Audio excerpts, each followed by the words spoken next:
All right, welcome everybody. We're going to get started. Thank you for joining us for How a Bill Becomes Law. This is the first in our year-long monthly nonprofit advocacy webinar series, so we're really excited to kick it off today. My name is Jeff Narrabrook from the Minnesota Council of Nonprofits, and I'm going to help moderate today's session. Before we get started, there's a couple of housekeeping items I wanted to take care of. First, you should see a slide on your computer screen with the title of today's webinar. If you don't, or if you have any problems during today's webinar with connectivity or with the phone, please dial ReadyTalk's toll-free support line directly for assistance, and I'll give you the number. It's 1-800-843-9166. And I'll say that one more time. It's 1-800-843-9166. And that number is also listed in the instructional email that was sent to you earlier. In order to ensure good sound quality for the recording and to eliminate background noise, we've muted the phone lines so you can hear us, but we can't hear you. That doesn't mean that you can't ask questions, though. You can, and we want to hear from you. The way to do that is by using the chat box on the left side of your screen. Only the moderators will see your chat, so please don't hesitate to chat us your questions at any time during the presentation. And we'll be pausing at a couple points during the webinar to answer questions, and we'll have some time at the end of the webinar for questions as well. Lastly, after the call, I'll be sending you a follow-up email with links you can use to download today's PowerPoint presentation, download the recording of the audio file, or watch the webinar on our YouTube channel. So that takes care of the housekeeping. For those of you who are new to the Minnesota Council of Nonprofits, we support individual nonprofits and the sector at large to be their own voice in the public policy process. We provide training on advocacy and lobbying. We're a resource to policymakers on our sector, and we advocate on issues that impact the sector at large. So incentives for charitable giving, nonprofit tax exemptions, our lobbying rights, and issues like that. As I mentioned, this is the first installment in a series of free webinars on the topic of nonprofit advocacy, so please take a look at the full schedule. Next month we'll be looking at working in coalitions, and in March we'll be discussing the Minnesota State budget. So those are the two next upcoming sessions. So please register online for any of these sessions. We'd love to have you join us for any and all of them. At this time, I'd like to direct your attention to your screen to answer a couple questions we have for our audience before we start. So if you just want to submit, click the button that applies. Tell us about yourself. Do you work for a nonprofit organization, state or local government, or a for-profit organization? And I'll wait for the results to get in. A couple more people to respond. We have about 50 folks on the webinar currently, and just a couple more people answer. And I'll close that poll. So it looks like 82% of you are from nonprofit organizations. We have a number of folks from state or local government, and we have some folks at for-profit organizations as well. So that's good to know. Next, will you tell us, have you or are you now working to pass legislation? And you can check if you never have, if you currently are, or if you have in the past and hope to again. Give you just 10 seconds to reply to that.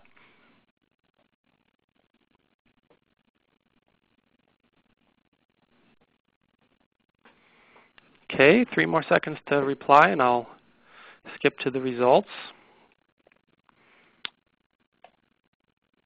It looks like almost half have never worked on passing legislation, and then the rest of you are either currently doing some work or have in the past and will again. So we have a mix of folks on the call, and I hope those of you who have experience in this will share your wisdom and advice, and those of you who haven't, please do ask all the questions you want as we go through. And the last one, when was the last time you were at the Minnesota State Capitol? Has it been since your 9th grade civics field trip? Has it just been a while? Have you been there recently, or have you never been there?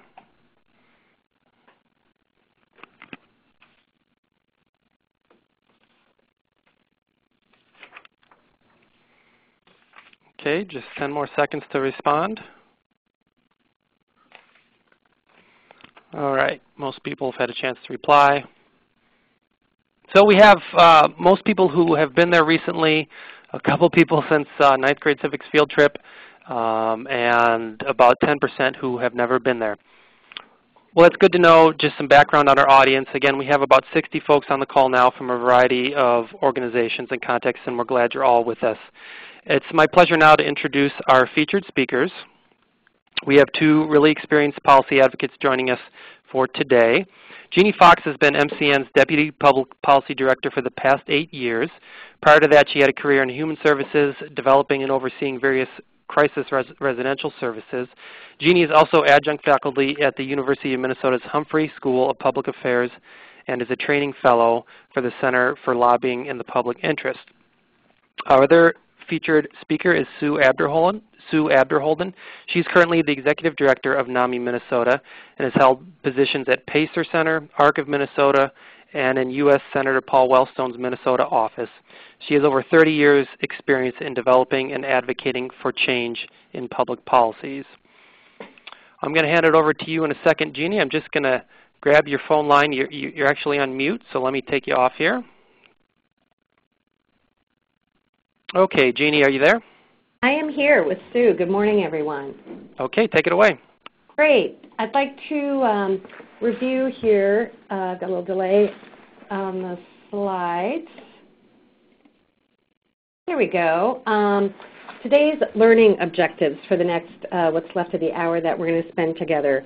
As you probably can tell from the questions we posed regarding who's on the call, we're assuming for the most part rather little familiarity with the state-level legislative processes, and this is considered one of our more basic offerings during this series. But we're focusing primarily on state-level policy and the Minnesota legislature in particular, but certainly some of the procedures, the skills, the strategies can be applicable in other public policy arenas. And Sue has experience, as Jeff indicated, at the federal level as well. We've both done local government advocacy, so please keep those questions coming, related to all levels of government. But our main focus will be kind of describing what happens at the Minnesota State Capitol. So we want to also, the basic steps of getting a bill from an idea to a law are pretty straightforward. I think how we want to use, in particular, Sue's examples today to bring to life what the strategies are. So, for example, identifying the points, the second bullet there, where you can actually have some influence. So, first of all, you need to kind of need to know the flow of how things go, but then where can you intervene to help craft what ends up being the final bill. And then lastly, as time allows, as questions allow, we'll maybe describe strategies for effective lobbying relationships, how to build the relationships, how to work with elected officials. So let's start with really where it all starts. And I'm going to, this will show my age, and I won't comment. Sue, you can share if you remember Schoolhouse Rock. I'm just a Bill, but that actually was a pretty accurate depiction, as I see it, of this process. And things usually do just start with, someone back home, a citizen has an idea, wants something to change or wants something done, and bring that to a legislator versus legislators actually going to the Capitol with bills in mind. But Sue, what's your experience been on that? I think that's definitely true, Jeannie, and I think for everyone on the call, you all really know the problems and barriers, of the folks that you serve. You're dealing with, assisting them and helping them. You're hearing from people every day, and really the bottom line is, so how can you improve their lives, or how can you improve on the issues that you're working on?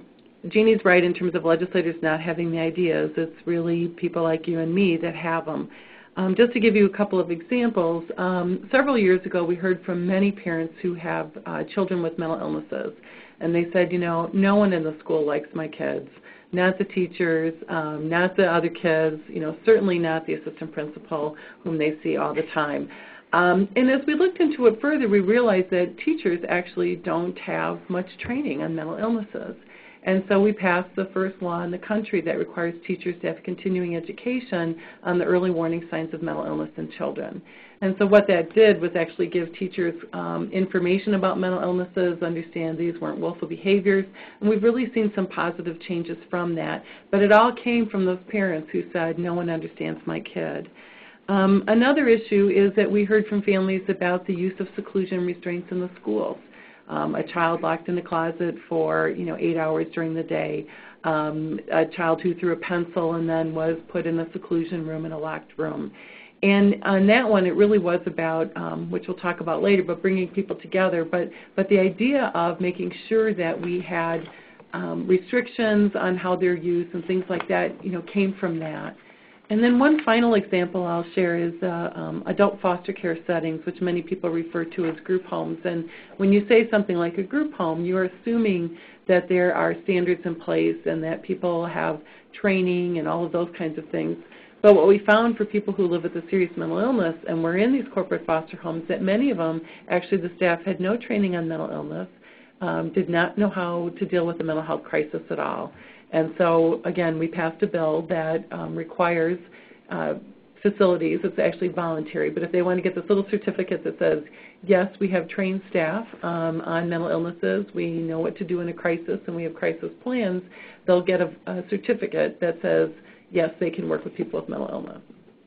Great, and I think what Sue's examples really illustrate is part of the philosophy we have here at the Council of Nonprofits on why organizations should be weighing in on these issues is because the community-based organizations, people on the ground, have the real expertise.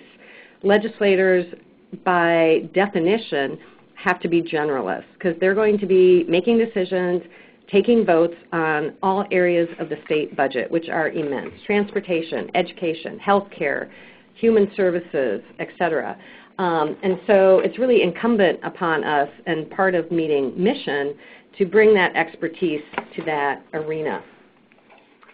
And the first step after you kind of know what you want to have happen is to figure out, well, why hasn't it already? If it's such a good idea, why hasn't this been done before? So usually a little research on, for one, what is current law, because you won't want to bring something forward that actually contradicts current law or is in conflict with it. So what would need to be changed that hasn't allowed your good idea to happen before? Sue, any thoughts on how to get that done? Where do you even start? Well, I think the first thing is to really decide, is it something that needs to be changed by law? There are lots of things that, don't work well in our society and communities, but it really is more about, educating or engaging people in a different way. It may not actually require a law. So it is important to kind of think that through first. Or it might be an administrative decision that could be made, writing to the commissioner, asking them to do something. If you think it really is something that needs to be changed in law, then I would look up the law. Look up, if it's, well, we think police officers should have training in X, Y, and Z. Well, then you need to look up, so what are the police requirements for training? What does the post board say about that? Whatever area, environmental issues, doesn't matter. Look up in the law, and actually Minnesota law is really pretty easy to read. So look it up and learn about it, and then see, is there something in there that could be changed to impact that, or do we need some, brand new chapter of law, which occasionally does happen. We did that actually with voluntary placements in residential treatment. We didn't want it to be part of the CHIP statute, child, welfare and protection, and so we created a whole new little chapter so that families could have a voluntary placement agreement, and so sometimes you need to do that too. Mm-hmm. And there are actually a lot of resources to know how to get that done. Toward the end of the call, I think hopefully we'll have time to actually walk through the legislative website a little bit, and I find it quite user-friendly. There are offices at the Capitol, House Public Information, as well as Senate information that exist to serve the public. They are first point of contact. If you have questions, there's a legislative reference library in the state office building next door, which can point you in the right direction. And actually your own elected official can give you a good start. You're a constituent of someone, and even though this might not, your particular issue might not be one of their main priorities, but they have staff, they have resources to help point you in the right direction. I'd really underscore Sue's point about trying to figure out who has jurisdiction over this issue, and is the state capitol where you need to be. In many human services, mental health and others, for example, the services are state mandated but county administered. So sometimes it's more at the county level. But those are some of those early questions moving into this process. And with any good strategy, you know all the good reasons why something should be done and why you think your idea is a good one.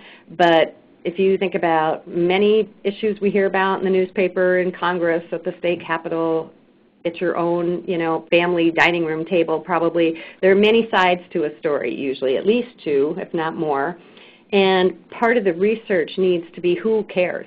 Who would care about your issue, both on the support end, but also on the opposition side, mainly so that you can then counter those arguments when you're asking legislators to support your bill. So I'm wondering, Sue, if you have any experiences with, maybe when someone was against you. Oh, I have lots of experience with that. And it is really important also because of the legislature, especially with nonprofits who don't necessarily, give a lot of money to campaigns or have that kind of power. Legislators are often saying, well, you guys work it out and then come to us. And so it really is important to work it out first.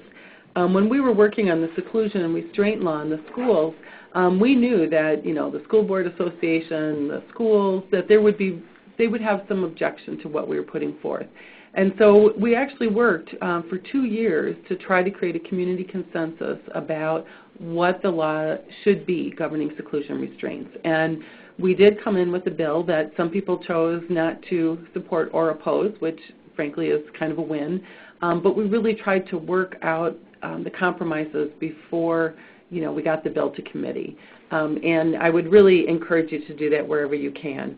Legislators like to see people compromise. We might think we hold the morally right position, but that's what the other group and the other side does too. So it really does help. And I think it's good to be open to hearing what their perspective is, what their concerns are, really kind of digging deep so that, again, you can create a compromise that everybody can live with. Right. And on the support end, I think one of the hallmarks of the nonprofit sector is working in coalition. We don't typically have big budgets like maybe some of the private industries do, pharmaceuticals, tobacco, et cetera. But we have people. We have people who care about these issues and are passionate about them. We have people who are affected directly by these issues, and it's important to mobilize them. In a overall campaign to pass something, you would probably have a direct lobbying strategy where you're working one-on-one with individual legislators, trying to persuade them, working with them to advance your cause. You would probably have a grassroots strategy where you're mobilizing other people who also care about this issue, and then potentially even working with the media to affect public opinion on these issues, because a very powerful thing for legislators in making their decisions is what they're hearing from back home. So don't forget about, your stakeholders being constituents of somebody, and that really carries a lot of weight. So those are some of the strategies I think that can counter potential opposition. Let's move into some of the nitty-gritty. Once you've got your idea, advocates, sometimes we call them my bill, or I've got a bill on this, or MCN wants to have this happen, but we don't hold election certificates. So we have to remember we do need to work through a member of the state legislature. A member of Congress has the power invested in them to actually attempt to change laws. So Sue, once you've kind of done your homework and you've got your idea laid out as well as you think you can, how do you get someone who has the power to actually move it with you?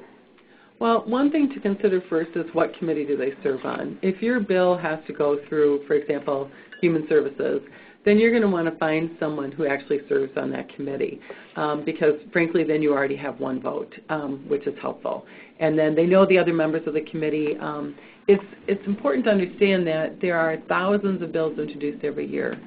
Very few bills get a hearing in a committee. And so it just helps if someone, authors your bill who serves on that committee. Another thing to think about, so should it be a new person or an experienced person? I think if it's a complex issue, you probably want to make sure it's somebody who's been around for a while, who understands the subject area and can really, help get it through and explain it to others. If it's more of a simple idea, you might want to bring it to someone who's new because they don't have as many bills to put forward, and so they have more time to actually devote to it. So there's pros and cons for getting someone who's experienced or brand new, but I think ultimately the important part is to make sure it's someone from that committee. We have a question come in. Sure. The question is, so as you're recruiting authors from the legislature, at what point in time do you start engaging the executive branch who you're going to need their support for eventually? I don't engage them very much, to be honest. They get to kind of, testify for or against the bill as anyone else. I will, if I think it's, super controversial, bring them in. We certainly brought in the Department of Education when we worked on the seclusion restraint bill, although they couldn't actually take a stand until the bill was actually introduced. So sometimes it's difficult because, again, so many bills are introduced, they're not going to take a position on every bill. If you have a relationship with someone in the various departments, it certainly doesn't hurt to reach out to them and see if, they have suggestions or improvements or something like that. But often you have to wait till it actually gets a hearing to know for sure what the official stance is. Yeah, I would say that's my experience as well, and department staff are always in committees, so if you're testifying on your bill, when it's introduced, they're going to see that because they're monitoring as well. In the best case scenario, you hope that they would come to you if they have concerns, and I find for the most part a rather collegial atmosphere at the Capitol between lobbyists, between state agencies, in the pursuit of, having an outcome of good policy. So I think you get that opportunity a little bit there, but like Sue said, not until probably there's a committee hearing and testimony is given. It's also something you can rely on your author for a little bit to do intervention where needed because they're trusted. And I think on the who do you ask to be your chief author, sometimes who the author is can send a really strong signal. So if it's the chair of the committee, for example, people have a lot of trust. That's a position of power. They've gotten to be chair by having seniority, by having expertise in their jurisdiction of committee. So that, for example, is a strong message. If, definitely you want to, I think, show bipartisan support. So you have a chief author, but then in the House, there's no limit to the number of additional legislators who can sign on to your bill. In the Senate, they limit it to 5. If you really want to go overboard and show strong support, you can have the bill introduced in duplicate and have numerous legislators sign. But, just looking for some balance there reduces the likelihood of it looking more controversial than it probably is. And I think this year in particular, after the election of 2012, a full third of the legislature, 30% or more, is brand new. So those can be opportunities to really grow some champions on your issue. They've got more time because they don't get plum committee assignments. They're brand new. They're supposed to kind of listen and learn. So they've got more time, and they're looking for ways to contribute in a meaningful way. So I wouldn't rule that out either. And one thing I forgot to mention is usually you go with the majority party. So when the Republicans are in power, you look for Republican authors, and when the Democrats are, you look for them. One more question to this effect. Do you start with the Senate or the House or both when finding authors? It's both. You have the bill introduced in both House and the Senate. So there's parallel tracks. Let me do a 2-minute, review of the 9th grade civics lesson. We have a bicameral legislature, so Bills have to be introduced in each body. They may be identical. They may not, because once you turn over your idea to legislators, they can take on a life of their own. So, but they will each bill will work through a parallel process of being introduced. We're going to get to some of this a little bit here, being sent to a committee, being debated there, eventually moving on to the House and Senate floor. And when we get a little further down, we'll talk about what happens then.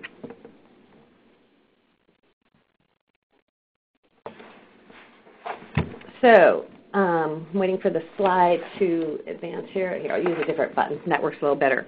So here's an old scroll, and believe it or not, there is still, in this age of technology, here we are all over the state talking to each other, through our phone and computer, but you still have to have hand printed hard copies of bills. And when they're introduced, there'll be 3 copies printed for the House, 3 for the Senate. They've got colored papers on front that are called jackets, and that's where the legislators actually sign.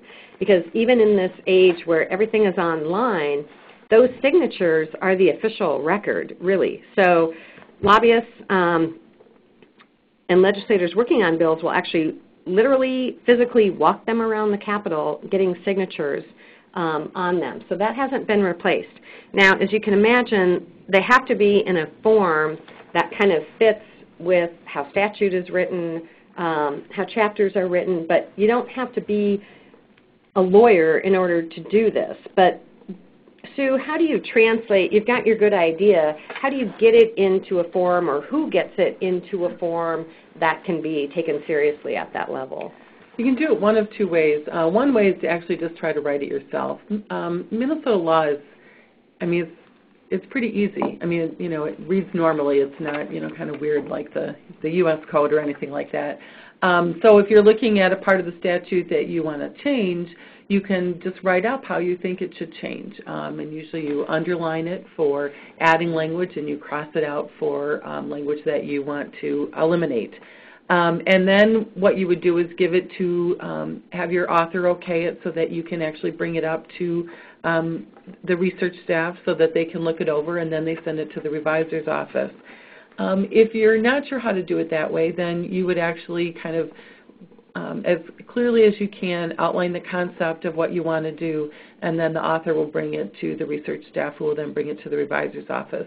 One thing to think about is that if you're, say you're trying to do something between education and human services, and you're trying to change 2 different laws. If you're changing education law and human services law in one bill, it will have to go through 2 different committees, possibly 4, before it gets somewhere. And so if you really want to make sure that your bill only has to go through 1 policy committee and not 2. So I would then create 2 bills instead of 1, just to kind of narrow the time that you have in terms of trying to get something through. Yep, and I think the other lesson there and what Sue is saying is start early. Fall would actually be a great time to be having some of those conversations with legislators, because this can be somewhat time-consuming.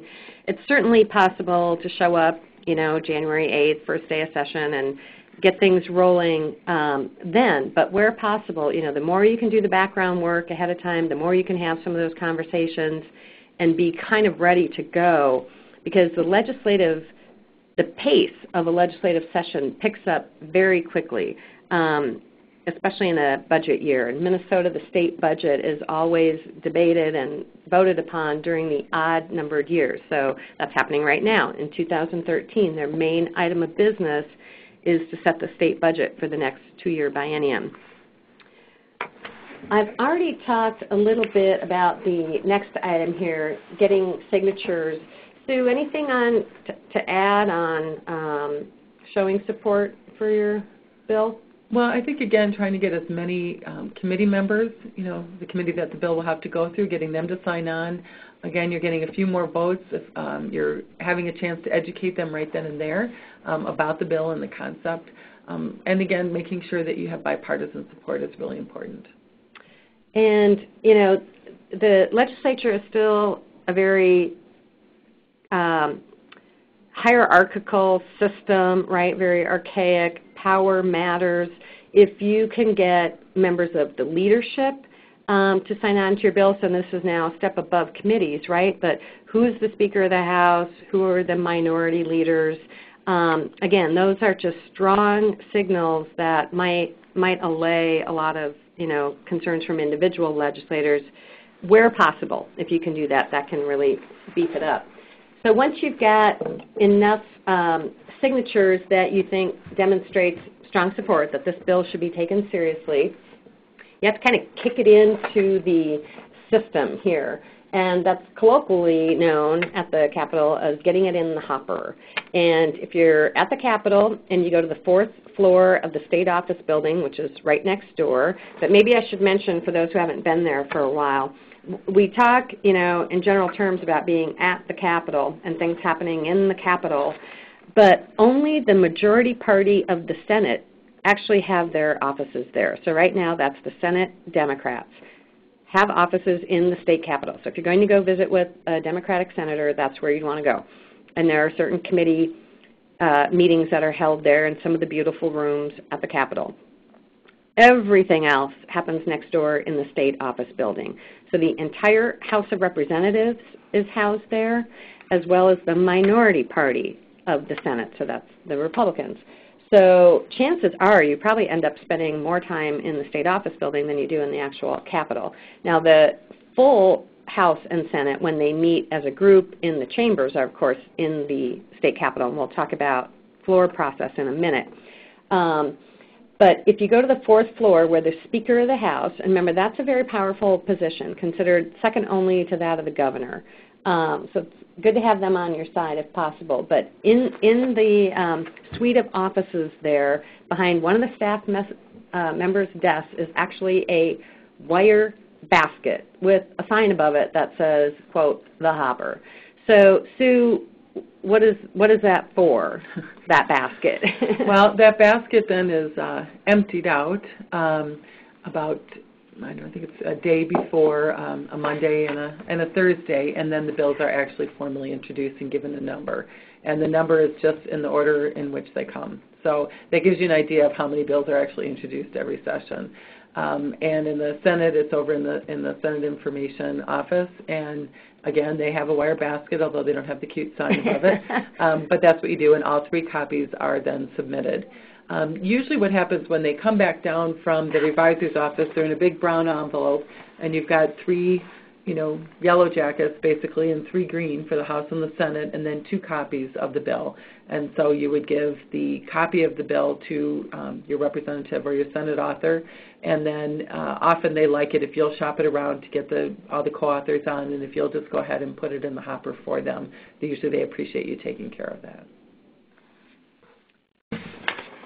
Great. So moving along here, so once it's been assigned a number, it's officially announced on the House and Senate floor when they're in floor session. And then the first step is typically to be referred to a committee. So Sue, how would your author then move it from there? It's got a name, it's got a number, and it's headed somewhere to some committee hearing. And so it'll be referred to a committee, a policy committee typically first, although sometimes it might go directly to a finance committee. If it's a health and human, affects health and human services laws, it'll go to that committee. Education, go to the education committee, et cetera. And you don't really have much input into this, and it's usually, pretty darn clear in terms of where a bill will go. And then, again, remembering there are literally thousands of bills introduced every year. It's the committee chair that decides exactly which bills will be heard. So committee chairs are also very powerful positions, because if your bill never gets a hearing, it can't advance. That is the first step. So that's very, very important. And your author, who's a peer, right, of the committee chair, will be working with the committee chair and their staff to get it on the schedule and give it a chance for public dialogue. And here's where working it out ahead of time is really a good idea, because if all of a sudden that committee chair hears that there's lots of opposition and they don't have a lot of time on the agenda, your bill may not be put on, because they don't have time and they just want to take up bills that, where there's a lot of agreement already. So it's important then also to not just rely on your author, not just rely on the chair, even if you know there's support, but every member of that committee gets a vote. So Sue, how do you prioritize? How do you kind of rank? We all have limited amounts of time. Where do you start, and do you talk to all committee members? Do you talk to key people? What does that look like?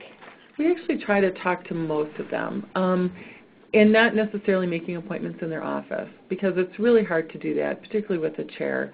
So we actually go outside of the House and Senate chambers when they're in session. You can catch them while they're going in and give them a quick 2-minute spiel and a handout about why they should support the bill, or you can pull them out during session. That's always what amazes at least the NAMI members. They're like, well, why aren't they sitting in there? Well, they're bored. They don't mind coming out and talking to you at all. So you send a note in to a Paige, who is a very, very young person. The member will come out if it's not a bill that they care about. They don't have to worry about missing votes because little bells go off telling them they need to go in and vote. And so then you really have a quick chance to kind of talk to them about, here's what the bill does, who is supporting it, and what action you'd like them to take. Because we don't have tons of staff to send over to the Capitol, we do a lot, frankly, in writing. And not using white paper, of course, is an important thing since there's so much white paper over there, but it does give you a chance to do that. We've been working this session on increasing funding for schooling to mental health services, and we've worked hard to get a lot of good press on it, which some of you might have heard, NPR or the Pioneer Press story. And so we've actually copied those and given them to members of the committee that will be hearing the bill so that they understand a little bit more about it and the fact that, frankly, it's gotten some press as well. That sounds very effective. What Sue describes here, too, is something that I think when I've had visitors at the Capitol, they are very surprised about, because you expect it to be such a formal process, right, and very, very serious.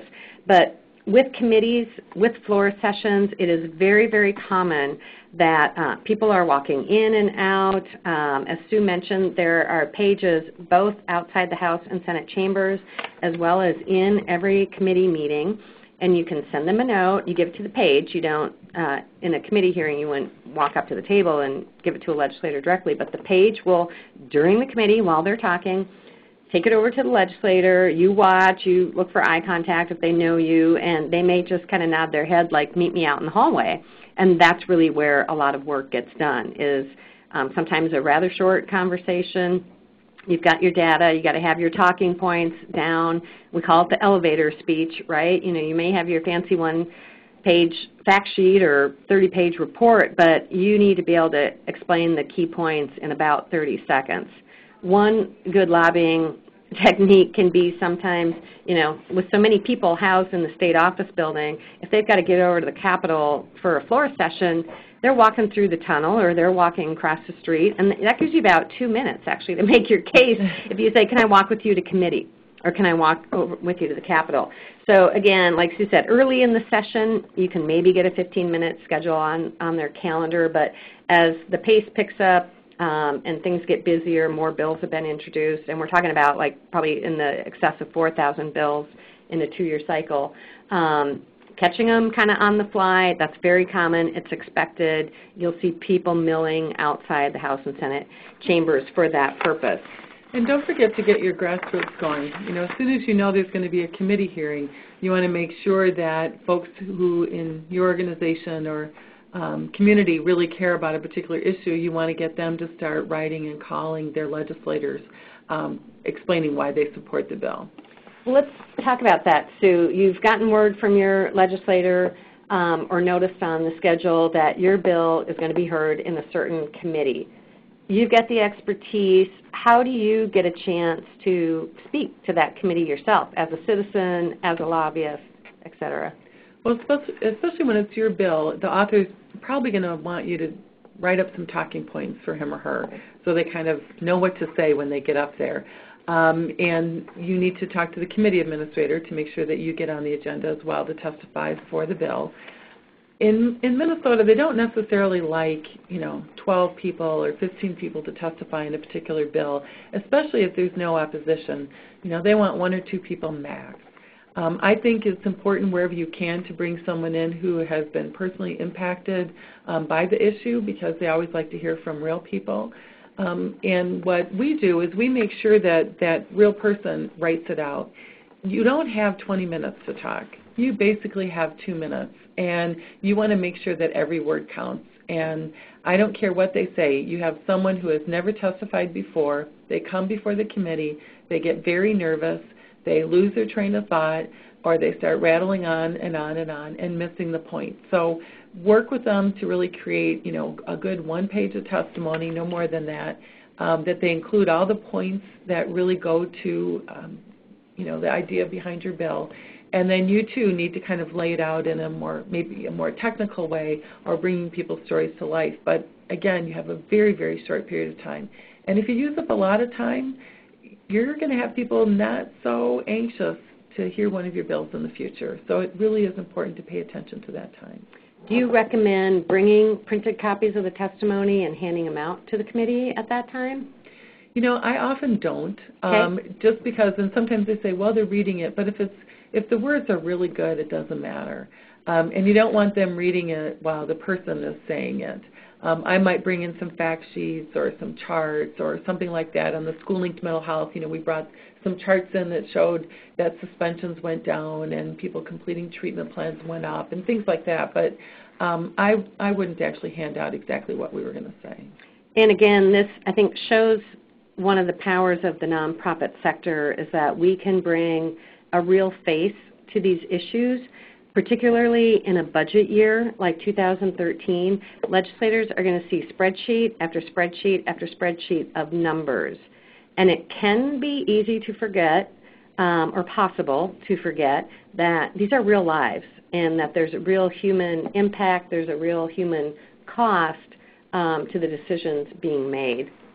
When they were trying to get rid of General Systems medical care, and this was even not, just a few years ago, this was like 6 years ago, we actually brought in a man who lived with schizophrenia and was working, just starting to work and needed, access to it in order to, get his medication and get his treatment so that he could work.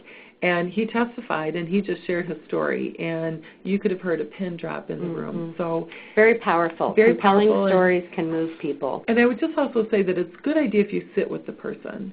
It helps minimize their nervousness, and then if they're asked a question that really doesn't relate to their personal story, but that you can answer, you're right there. Great. We have a question here, Jeannie. Someone said they've seen bills in committee get watered down with different amendments. The question is, how do you kind of anticipate what amendments may be offered on your bill that might change your intent, or kind of, if those amendments were included, you wouldn't support the bill any longer? What do you do in those situations? Well, hopefully, as Sue said, if you have talked to all the committee members, someone may tell you directly. If you're lucky, they'll tell you ahead of time, I get what you're trying to do. I think this part should be changed. I'm bringing in an amendment. You also may be surprised in committee. But again, this is an area where very strong communication with your author is really important. They need to know, preferably ahead of time, what you can live with and what you can't. Because, again, bills take on a life of their own. You cannot control, 100% what the language, what the intent ends up, what the result is necessarily. So you have had to have thought that through. What's our bottom line? What could actually be damaging to the bill? And you would ask the author to it's called pull the bill and stop it in its tracks. If you've worked with the committee enough and other members of the full body, those things can be voted down. That's often a tactic by the minority party. Whoever is in power, it doesn't matter. They both do it. But when you're in the minority, you have very little power other than to either stall things out, make them take longer, add ugly amendments that, will kind of muck it up, and you can kill a bill that way. So part of that is just anticipating some of those tactics and working with your author to counter them. I'm going to keep moving here. If the bill passes out of committee then, all the committees that it's required to go through, it is referred then for a full vote of the House and the Senate. And in Minnesota, we have 67 Senate districts. This is based on geography and population, right? Those are divided in half, so there are twice as many members in the House, so 67 in the Senate, 134 in the House. You don't have to have all 201 with you, but to pass, you got to have 50% plus one, right, Sue? Yeah. So do you want to talk about that process a little bit? Well, and one thing to remember, if your bill has any cost to it at all, it's going to end up in an omnibus finance bill or appropriations bill. And so then you're going to be in a 200, 300-page bill with a whole bunch of other issues, which then makes it in many ways a little safer, very much safer, unless someone really is opposed to it and they want to take it out. Otherwise, by the time it gets to the House or Senate floor, unless you're proposing something that is really very controversial, it usually just kind of passes without a big deal. It is important to know that amendments can be added during that time as well. So again, good communication with your author to be prepared for that, and what is acceptable. There may be amendments that actually make it a better bill. This is part of the process, right? It is a full debate at that point, but they need to know what would change the bill so substantially that you don't think it any longer meets your intent. And we had one question, just what's the definition of an omnibus bill? Sure. Well, each part of our state government, frankly, has a bill that funds it. So we have a Health and Human Services bill, a Transportation bill, a K-12 bill, and kind of the list goes on. And it's when that part of the government is funded. So it's the dollars that will go to it. An easy way to think about it is you may have a little standalone bill. The Council of Nonprofits helped promote a bill a few years ago that was 3 sentences long. That was it. That's all we needed to achieve our goal. Little standalone bill that travels on its own. The omnibus bills, you could think of them as a package of bills.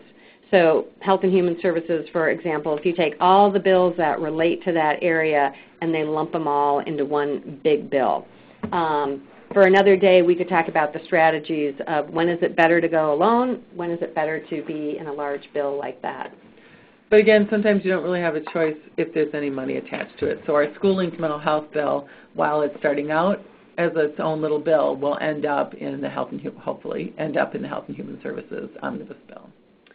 I mentioned earlier that bills need to travel in a parallel path, one in the House, one in the Senate.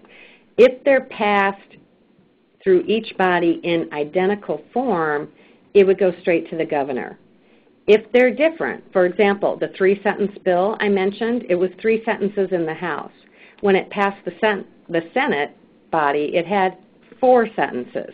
So even that minor of a difference would result in the creation of a conference committee. And Sue, can you describe what a conference committee is at this stage of the game? So 5 people, typically 3 to 5 people are appointed from the House and the Senate to meet. There's usually at least one minority member, although they would have had to have voted for the bill. And they get together and try to decide what the final bill will look like. There are almost always conference committees on the omnibus funding bills because bills that are 500 pages long, you couldn't get 3 sentences to be the same in the House and Senate. You're not going to get 500 pages to be the same. And then they actually, I think it's the least democratic part of the whole process because they really don't iron out the differences in public, even though they say they're supposed to. And in some ways you can understand why they don't, because it would be very difficult to do. You have literally usually hardly any chance to testify. This is the only chance and the only opportunity that we tell our members it doesn't matter if it's your own legislator, because those 10 people are really deciding some very, very big issues, and they need to hear from everyone about what that impact will be. That is correct. So if the conference committee can iron out those differences and have one bill that everybody agrees on, then voila, it goes to the governor. And Sue, what are the options that a governor has when a bill comes lands on their desk? Well, they can either sign it into law, veto it, or do a line item veto. So they just kind of do one tiny piece of the bill that they say, no, we're not going to do that. And have you ever gotten to be in a reception room when the bill's actually signed? You know, I have, although they've been doing that less and less.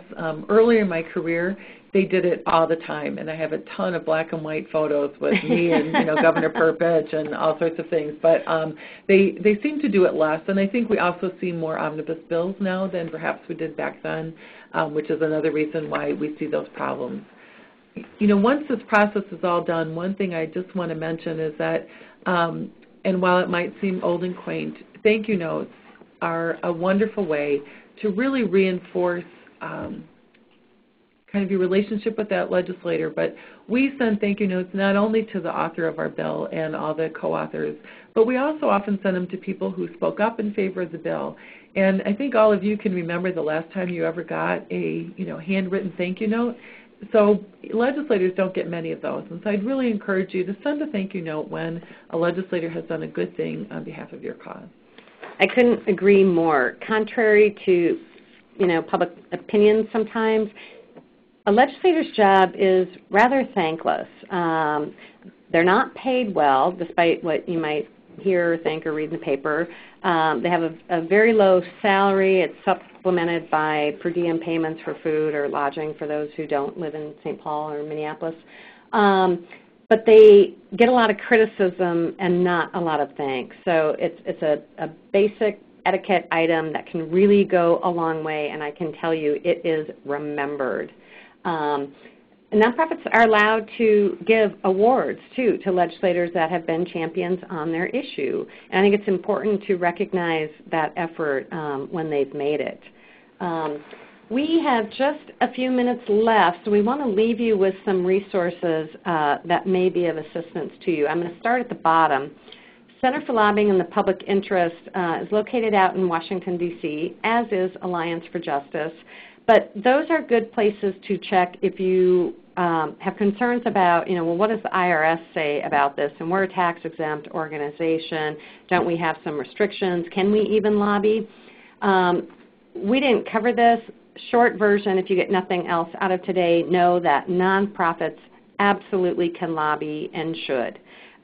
We've had that legal right from the beginning. It was reiterated in tax code in 1976 and rules that were written later in 1990. That is very clear. We do additional trainings on those rules, or you can contact me. You'll see my contact information at the end. If, you know, the lawyer for your organization, the finance person, the board member, director has concerns about that. Nonprofits can also engage around elections as long as it's in a nonpartisan way. And related to mission, so we're talking about increasing participation, right, civic engagement. People served by nonprofits are often those most often left out of the political process, whether it's at the Capitol or on Election Day. So activities of voter registration, get out the vote, candidate forums, those are also very legitimate and legal activities. The one at the top, and Jeff, I don't know if we have the capacity here to switch over to the legislative website. Is that an option? If not, I'm just going to tell people what it is and why. We do. Why don't you know what? I'm going to pull it up. We just have a couple questions in the queue that maybe you can start talking about while I do that. Yep. One question is, in the research stage, if you find out that a law is on the books but it's not being enforced, what are some of your next steps? When it's not being enforced, you need to find out who is supposed to be enforcing it. If it's the Department of Human Services or Natural Resources or whatever it is, I would try to go first to the particular unit that would be responsible for it, and then, if you have to, work your way up to the commissioner. And frankly, even the governor's office if you don't get any satisfaction there. I think that's a good time, again, back to ninth grade civics. We have a checks and balances system in place, and that's 3 branches of government, right? So, you know, we try and do a lot of fixes through the legislative branch. A question like that, you know, Sue moved to the administrative branch, right? Once a bill is passed, it's then under the jurisdiction of the various departments to implement the rules. So that's the first place you should go. Now, when there's no cooperation or things aren't moving quick enough, Sometimes people make the decision to sue, and a lawsuit is a tool of advocacy as well. So that would be the third branch, of course, the judicial branch, and sometimes all are needed. And I would add that sometimes we've actually, especially early in the session, been able to get a short hearing about why this isn't working. So if you can get someone on the committee who's really ticked off about that, they may bring the department in and to say, so why is this happening? And sometimes that can be a good way to get it going too. So you should be able to see the website up now. And Yeah. Jeannie, if people aren't based in the metro area, what are some tools here they can use to track bills and progress? There are many, and the state legislative website is a wonderful thing. It's received numerous awards, actually, for its accessibility. You do not have to live in St. Paul or be at the Capitol 24/7 to monitor, to track, to weigh in. You can see there are sections for both the House and the Senate. I'm going to move to one here, if I can. I'll do it for you, Jeannie. Okay, thank you. Let's pull up the House, Jeff, for example.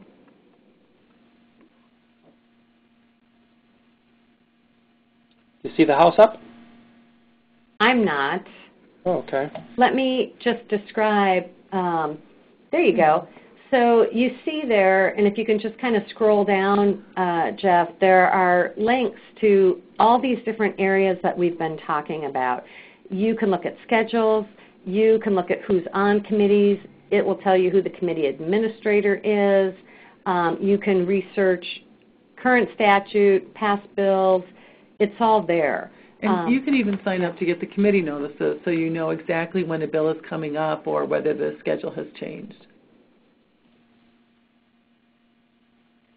So I see we just have a couple minutes left, Jeff. Were there any other questions that we haven't gotten to yet? Yeah, somebody wants to know about how things like a day at the Capitol fits into this process. Susan. When do you plan something like that, and what are the benefits? Days on the Hill are wonderful. You really have to start scheduling it in August in order to get a day of the week that you want.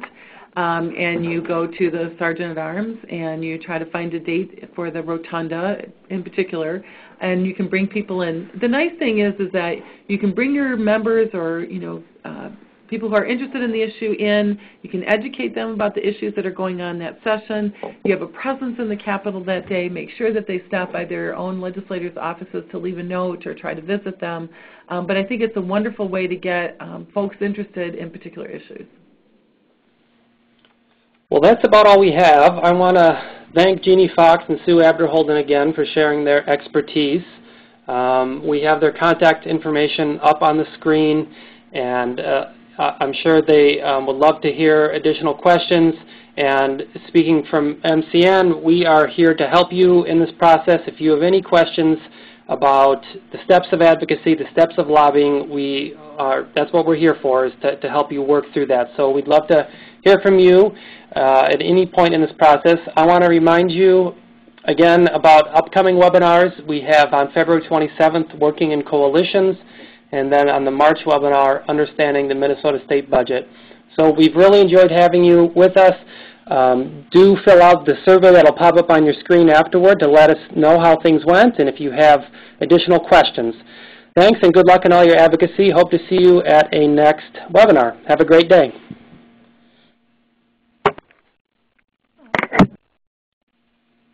Thank you.